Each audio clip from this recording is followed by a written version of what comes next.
Hello, story lovers, and welcome to another episode of Around the World in 40 Tales.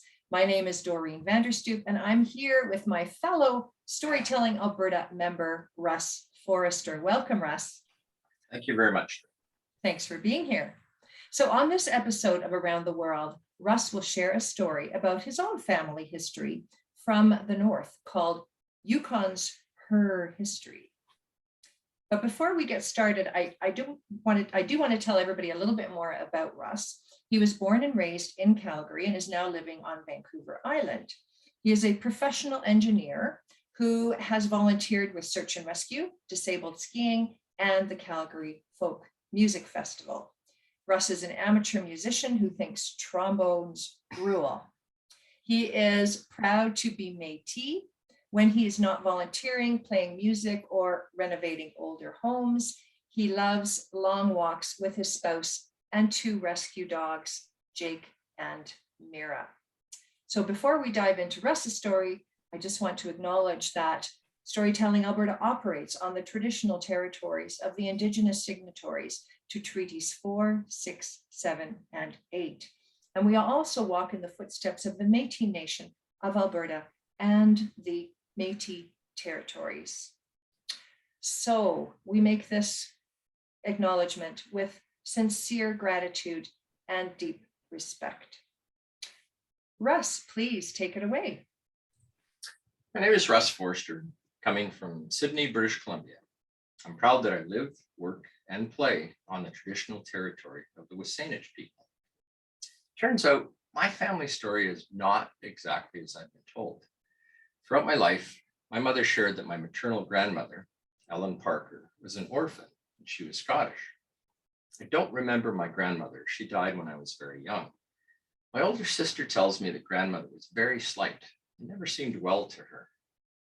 I've always been proud to be of Scottish heritage because of my paternal grandfather, Archie Forrester, who is also of Scottish descent. He settled his family in Saskatchewan and built up a successful farm where my father was raised. The farmland is still in the family after 100 years. The province even renamed the road alongside their land, Forrester Road, to commemorate the contributions of the early homesteaders. I've always delighted in showing this to people on Google Maps. There it was, Forrester Road, a testament to the hardworking people who settled and worked the land. I think my Scottish pride is one of the reasons I find the sound of bagpipes haunting. I understand you may not agree, but I have performed in the Nova Scotia International Tattoo, on trombone, mind you, on bagpipe. I can tell you there's awesome power in the sound of 100 pipers and drums playing all at once. I also love single malt Scotch. But in late 2018, my understanding of our family story took an abrupt turn. We found out my maternal grandmother, Ellen, was Indigenous. She was not Scottish, though she had strongly stated this all her life. She was actually Cree. She was born on the Meadow Lake First Nation in Saskatchewan.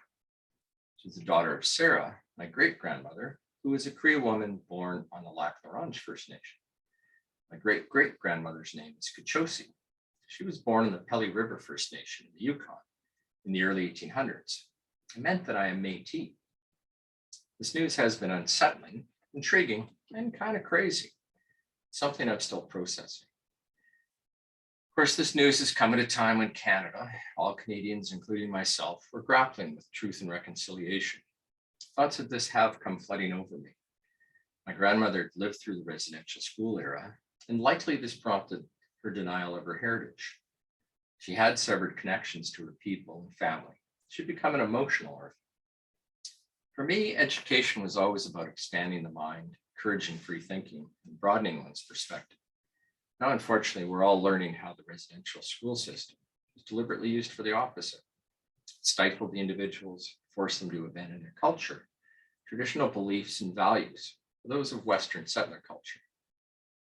There was little learning or actual knowledge given to those poor children, more so just brainwashing. Many of them did not live through the awful experience or have much spirit left in them afterwards. I can only imagine how difficult it was for my grandmother to cut all ties with family and traditions. The impacts of that choice can be seen in subsequent generations, as there were instances of alcoholism, homelessness, loss of family connections in their history. Now, the more I've learned, the more I've felt overwhelmed by it all. I understand that my grandmother would walk in the woods with her children where they lived in Prince Albert, Saskatchewan, to forage for plants as they were very poor. She knew about every plant, its nutrition and healing powers, but she wouldn't share with them why she knew so much or teach her children these things.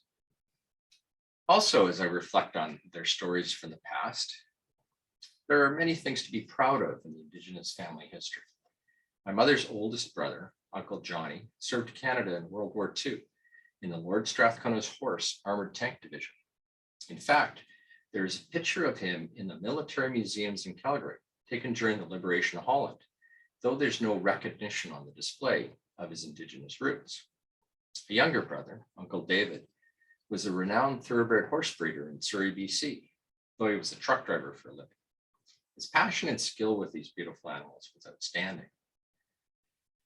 There's also a unique twist to my family's origins in the Yukon Territory.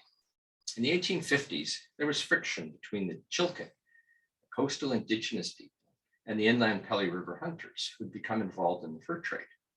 The Chilkat felt their centuries-old relations with Pelly River had been compromised by the latter dealing with the HBC, which led to a conflict at Fort Selkirk, where my great-great-grandparents lived. In August of 1852, the fort was overrun by the Chilkat. The Hudson's Bay Company staff and fur traders had to abandon the post, and they fled downriver. My great-grandfather John, who was Ellen's father, was actually born in a canoe on the Yukon River during that hasty escape from the conflict. We've also found a land script issued to John Flett. It was issued by the Half-Breed Commission of Canada in 1901. It's very hard for me to comprehend that a government body would consider my great-grandfather to be half.